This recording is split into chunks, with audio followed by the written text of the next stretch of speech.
Fala pessoas! Tudo bem com vocês? Vamos lá, primeiro vídeo que eu tô gravando em formato vídeo mesmo aqui da grande Boston. Vamos ver como eu consigo organizar aqui esta bagunça para a gente poder gravar os vídeos mais frequentes para vocês. Hoje é um assunto que está todo mundo pedindo bastante no meu Twitter, vários comentários aqui no canal também, nas últimas lives que eu fiz, que estão me pedindo para comentar sobre a nova definição do metro.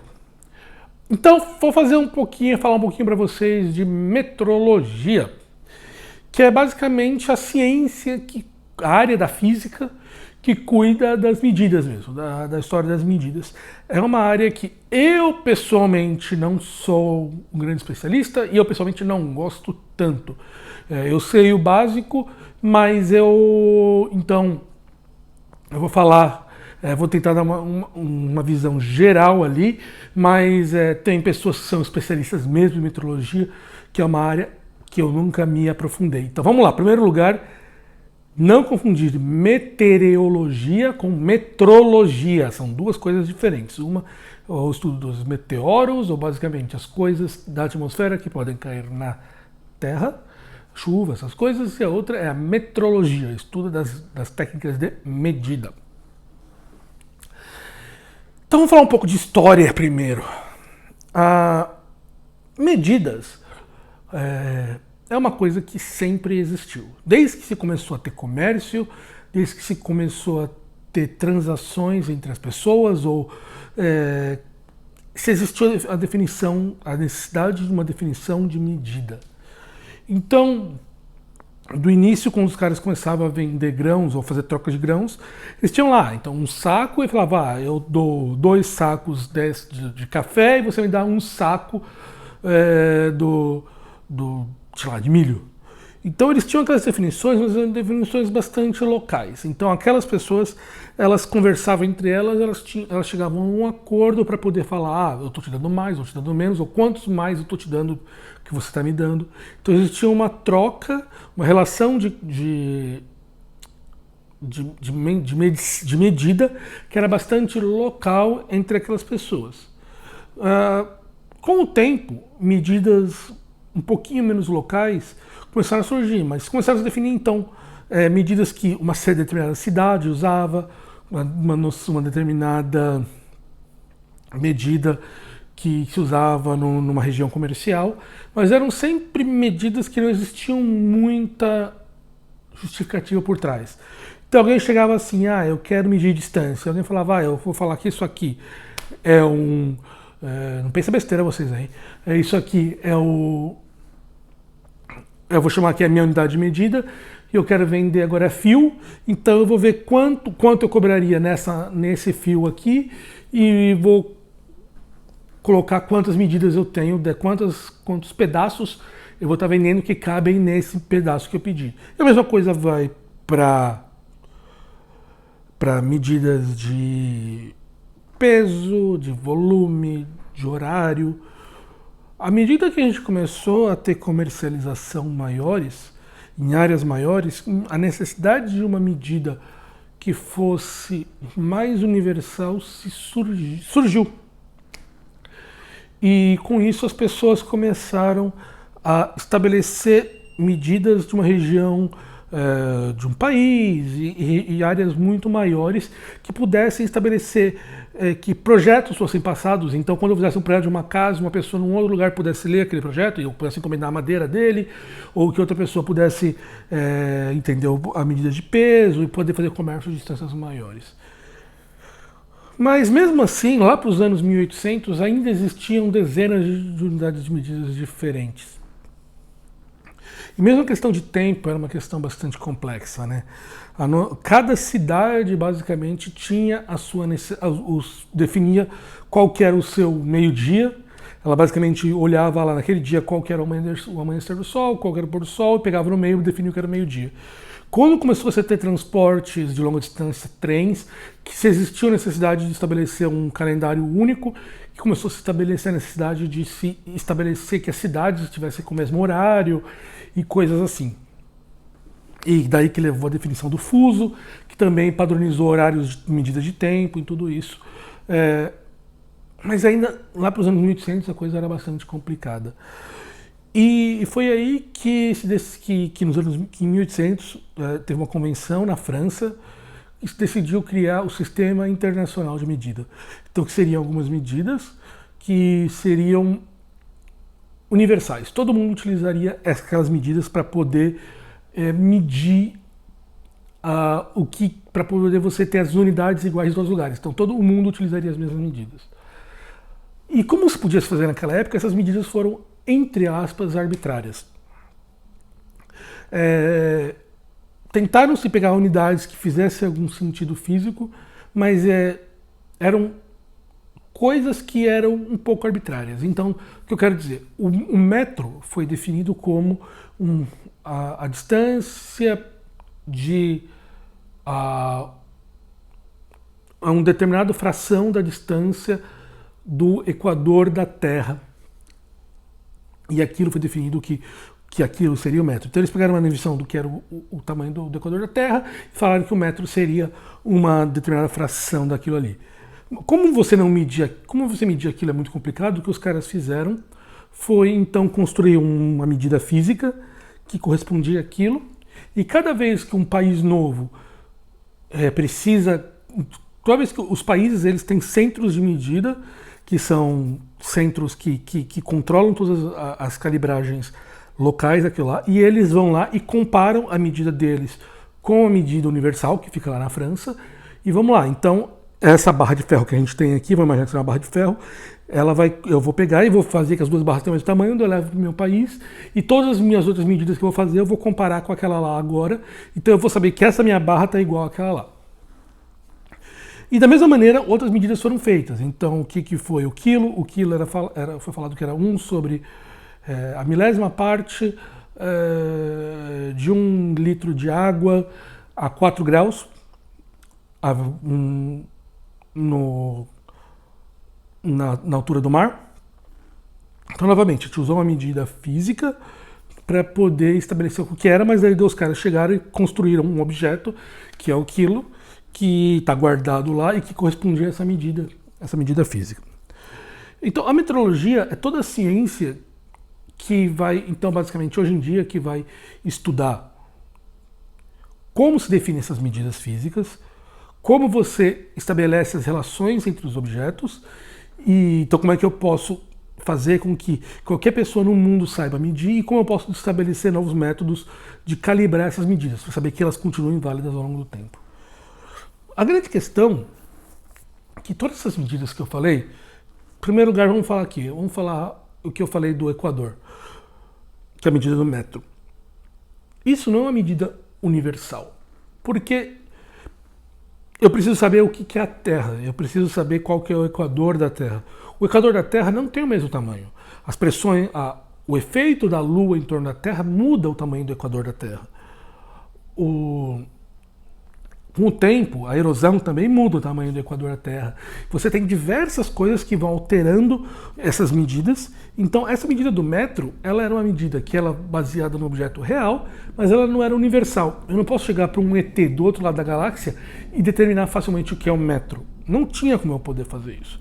A mesma coisa para o segundo, a mesma coisa para o quilo, a mesma coisa... Basicamente, as maiores unidades de energia maiores unidades que a gente tem mais básicas, vamos falar para física mecânica, o quilo, o segundo, o grau e o metro. Então, era muito difícil você fazer esse tipo de medida. Então, ao longo do século XX, várias coisas começaram a acontecer. Em primeiro lugar, a gente começou a ter um avanço de uma precisão muito maior das coisas que a gente estava fazendo. A gente começou a construir efeitos quânticos, a gente começou a construir objetos extremamente pequenos.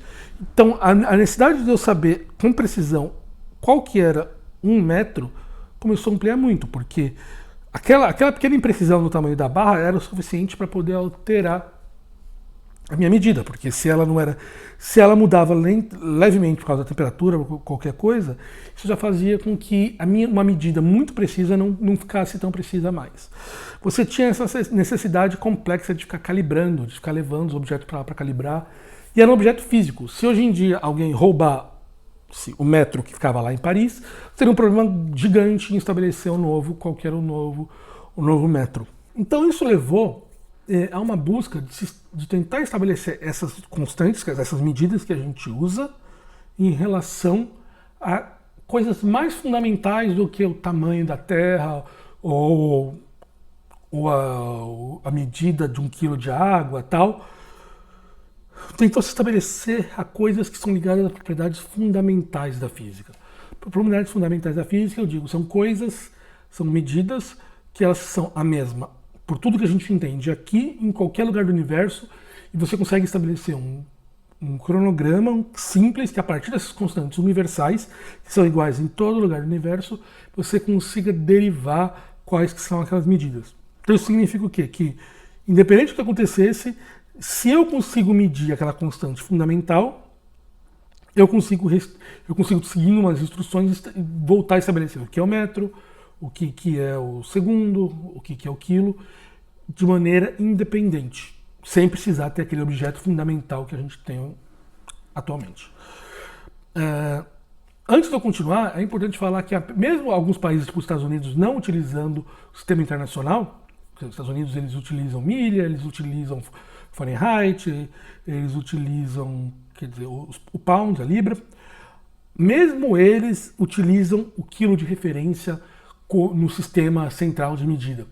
Então, o sistema central de medida aqui dos Estados Unidos, eles têm o quilo padrão e eles têm uma unidade de conversão para poder se medir, então, o pound em relação ao quilo padrão que se utiliza em todo lugar. Então, mesmo os Estados Unidos, que não utilizam o quilo oficialmente, eles utilizam aquele objeto para poder calibrar as balanças deles, o mesmo objeto que todo mundo. Então, quer dizer, a gente...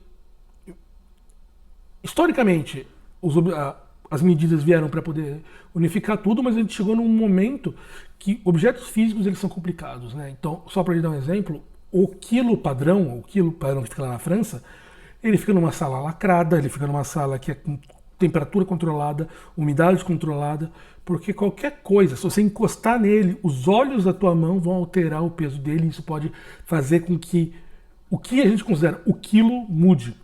Então, quer dizer, é como se você desgastasse o metal, então agora todos os objetos vão ficar um pouquinho mais pesados, vão aumentar o valor em quilos, porque o quilo padrão diminuiu. É muito complicado manter tudo isso e todas essas questões, né? Qualquer coisa pode alterar. A gente mesmo sabe que o objeto padrão quilo ele perdeu peso ao longo do último século que ele existe por causa de reações físicas que ocorrem no bloco de metal.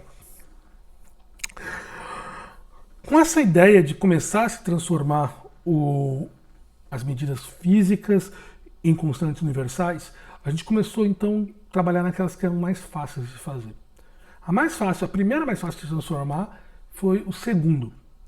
Então o segundo, em vez de se olhar qual que era uma fração do movimento da Lua em torno da Terra, o pessoal começou e redefiniu isso e falou que agora, em vez do segundo ser aquela antiga medida, agora ele era uma determinada quantidade de vibrações do determinado estado fundamental do átomo de rádio, se não me engano.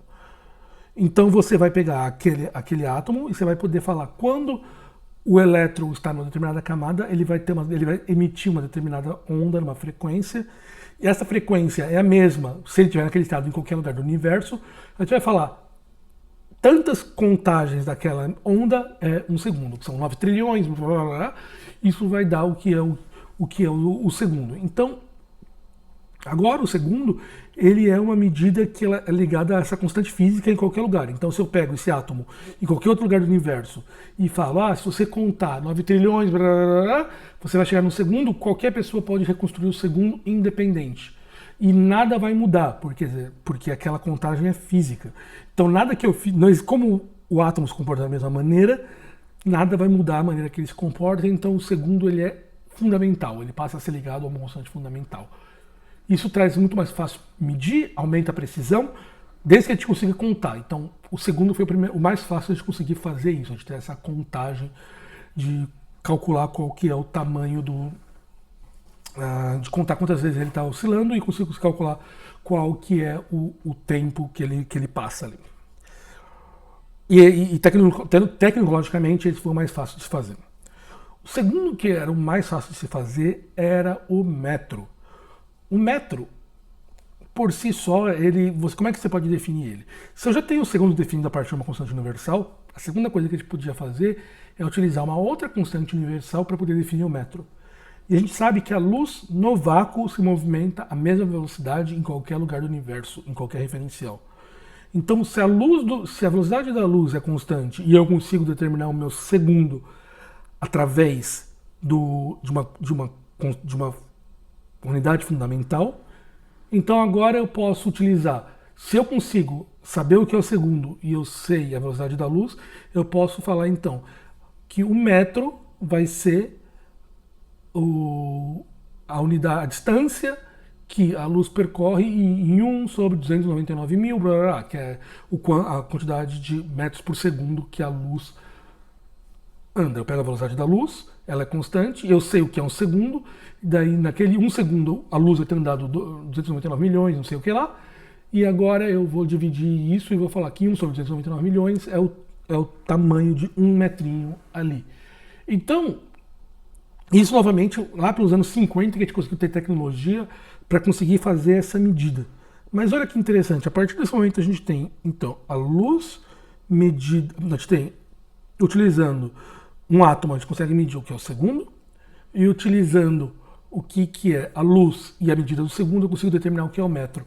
O que é meio engraçado, né? Porque você pensa que a velocidade, que é uma coisa que é metro por segundo, mas a gente acaba utilizando a velocidade da luz e o segundo para poder definir o que é o metro. Mas faltava o quilo. O quilo era muito difícil de se medir. Porque o quilo era... A gente sabia como a gente queria medir ele, a gente sabia que a gente podia utilizar unidades fundamentais de energia para poder medir, porque energia, só lembrando, energia é metro ao quadrado dividido por segundo ao quadrado vezes quilo, isso é um joule. E essa quantidade é ligada a uma outra quantidade que a gente chama que é a constante de Planck. Não importa, algum dia eu vou explicar sobre isso. Tem os vídeos agora o Primata Falante está fazendo uns vídeos de quântica. Eu não fiz os meus ainda, mas ele começou uma série agora de quântica. Talvez lá ele vai explicar o que é a constante de Planck. Mas essa constante, ela basicamente me fala qual que é a menor quantidade de energia que pode ser trocada por um determinado objeto. E ela é universal, ela está a mesma em todo lugar do universo. Então, se eu consigo definir o que é o metro por uma constante fundamental, se eu consigo definir o que é o segundo por uma constante fundamental, então, pela medida da constante de Planck, eu conseguiria voltar e determinar o que era um quilo. Então, a gente sabia como fazer. No entanto, não existia tecnologia suficiente para que você medisse a constante de Planck numa precisão suficiente para que você pudesse fazer isso. Essa é a grande questão. Não era uma questão científica, era uma questão técnica. A gente não sabia como fazer uma medida que fosse preciso o suficiente para que eu pudesse computar e calcular qual que era o peso de 1 quilo a partir daquelas constantes fundamentais. Então não existia tecnologia que me permite fazer essa medida. Isso é uma coisa que estamos tentando há muito tempo. E agora, nos últimos anos, começou uma grande revolução por uma técnica de medida que são chamadas as balanças de Becker, eu acho. Eu posso confirmar, vou botar aqui embaixo o nome exato. Que basicamente são objetos de medida que elas permitem me correlacionar, então, um peso com uma medida elétrica. Então, basicamente, eu consigo, de uma maneira muito precisa, calcular qual que é um campo elétrico que eu estou aplicando, qual a quantidade de energia elétrica que eu estou aplicando, eu consigo medir ali um peso que está pelo outro lado. E a gente sabe calcular o campo elétrico em comparação às unidades fundamentais dele. E quanto mais precisas elas ficavam, mais a gente conseguia fazer uma medida que permitia calcular exatamente qual que era a quantidade de eletricidade que eu usava colocar para poder equilibrar a 1 quilo.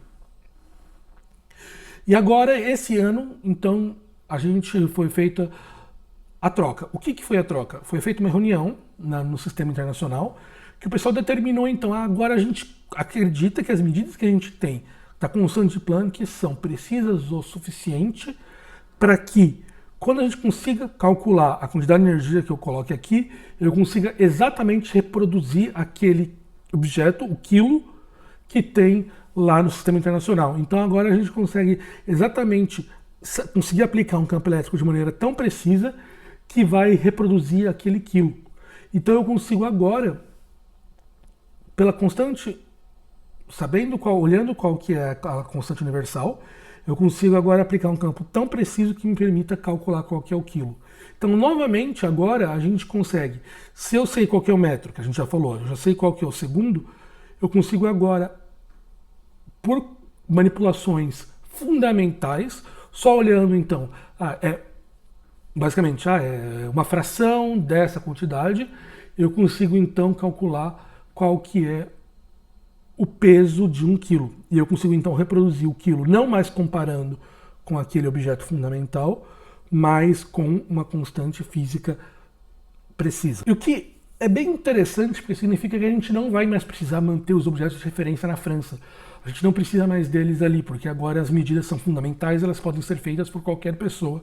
Você só precisa comparar para ver que as medidas que estão sendo feitas são iguais e que os contadores estão se comportando da mesma maneira.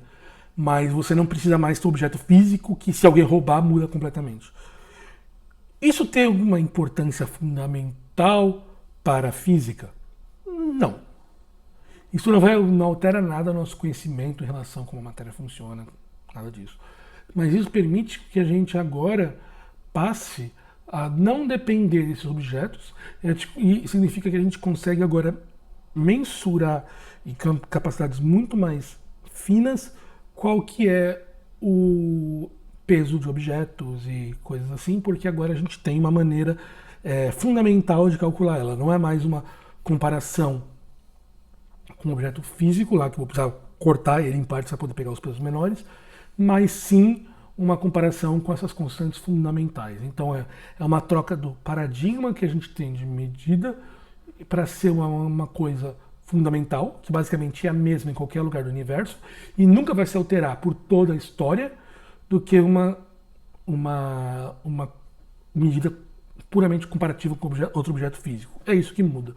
E um dos objetivos iniciais da metrologia era exatamente esse, era prover uma quantidade de medidas, de unidades, que permitissem qualquer pessoa medir qualquer objeto em qualquer época, em qualquer lugar. E agora isso é possível, porque antes, em qualquer época, não necessariamente ele ia dar o mesmo resultado, porque se o quilo mudasse, né, se aquele objeto ele ia interagindo, ele ia tendo reações, ele mudava a composição dele, ele mudava a sua massa, então as medidas do mesmo objeto feito em duas épocas diferentes não seria exatamente a mesma. Em qualquer lugar, eu precisava ter aquele objeto físico, então um cara numa outra galáxia não podia comparar exatamente.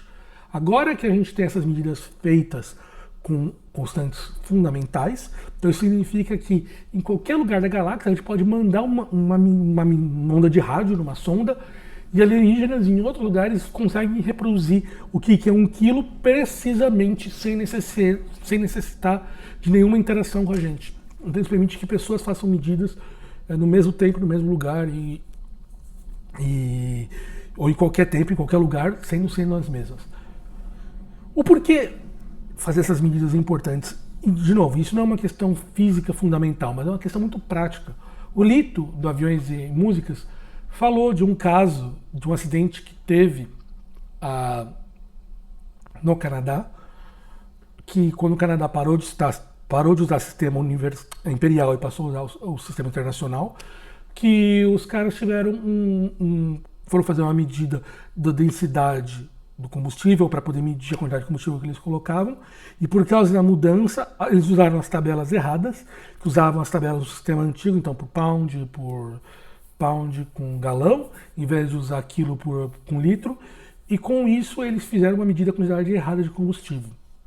Então você ter essa mesma medida em todos os lugares garante que procedimentos feitos em todos os lugares sejam os mesmos. E a tecnologia muito mais precisa, a gente precisa ter essa capacidade de fazer medidas muito mais precisas em todos os lugares. Relógios, a mesma coisa.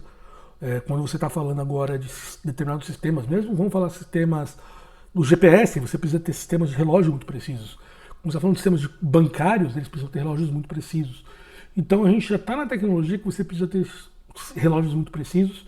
O metro também, quando a gente está fazendo medidas de precisão a laser para construir objetos para construções de altíssima precisão, a gente precisa saber qual que é o metro exatamente para poder construir a medida precisamente. Então, isso vai permitir com que isso seja feito de uma maneira muito mais natural e sem levar todas as considerações técnicas de fazer comparações físicas entre um objeto e outro.